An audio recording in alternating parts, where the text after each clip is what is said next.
Power's out, phone's dead, car won't start, and the power's not coming back in an hour. It could be weeks, maybe months. I'm not going to spend this video explaining the physics of an EMP. I've got another video that covers that in depth. This one is just the list. What to buy? The gear that separates "we're fine" from "we're in real trouble." One quick principle before the list. You're not trying to power your whole house or replicate normal life. You're trying to cover water, food, light, and information for your household. Small and targeted beats big and impressive every time. Keep that in mind as we go through this. Water's the first priority. As you know, you can go 3 weeks without food, but 3 days without water. Your first hour move. This is simple. Fill your tub with up to 100 gallons of clean tap water in minutes. Fill it the moment something feels wrong. Although you may want to quickly clean it first. Your long-term water storage? 5-gallon food-grade water containers.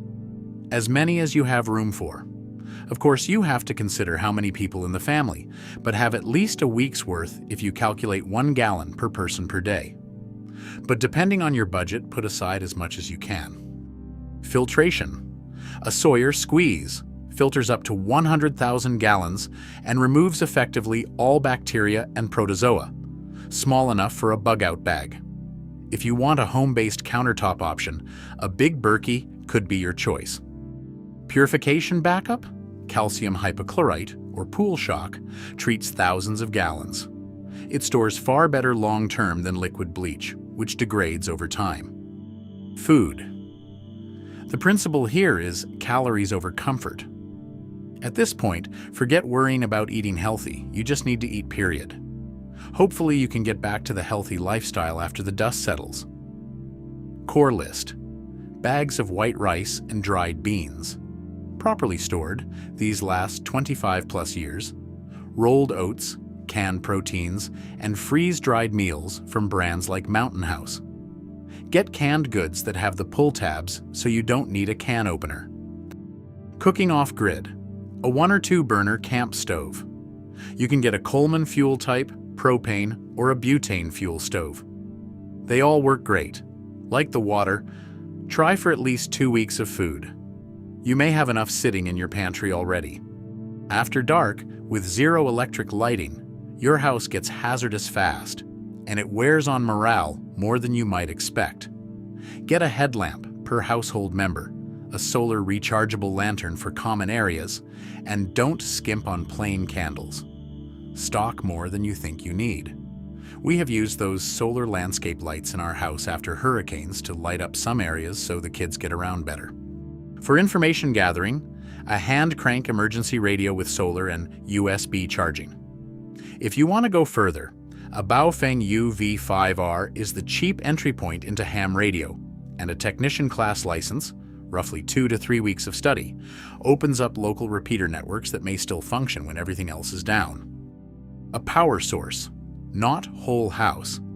A device like a Goal Zero Yeti 500 covers phones and small medical devices. A Jackery Explorer 1,000 to 2,000 runs into the $900 plus range, but can handle a C, PAP, or LED work light for extended stretches. Pair either with a 100-watt foldable solar panel, approximately $160.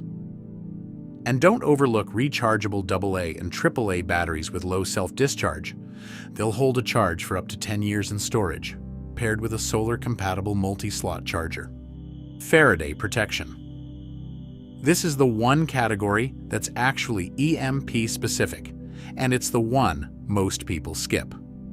A Faraday cage just needs to be conductive on the outside and insulated on the inside, so there's no direct contact between your devices and the shielding.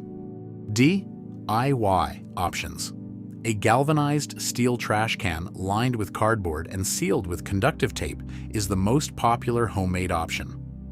Military surplus ammo cans work well for smaller items. In a pinch, multiple layers of aluminum foil with a non-conductive layer between each works for short-range protection. Commercial options. Faraday bags are tested and rated, and great for phones, radios, and drives. For hardwired protection on existing circuits, something like an EMP shield unit runs $300 to $500. Your medical kit. A minor injury with no urgent care nearby can become serious fast. Core kit. An Israeli pressure bandage, quick clot hemostatic gauze, a genuine cat tourniquet, a SAM splint for fractures, and a real stockpile of ibuprofen and acetaminophen, more than you think you need. And of course, your basic band-aids and medicines. If you get one book for this, get Where There Is No Doctor by David Werner, the standard reference for medical care without a hospital nearby. That's the list. Water, food, light, information, power, Faraday protection, and medical in that order of priority. None of it requires a bunker or a fortune.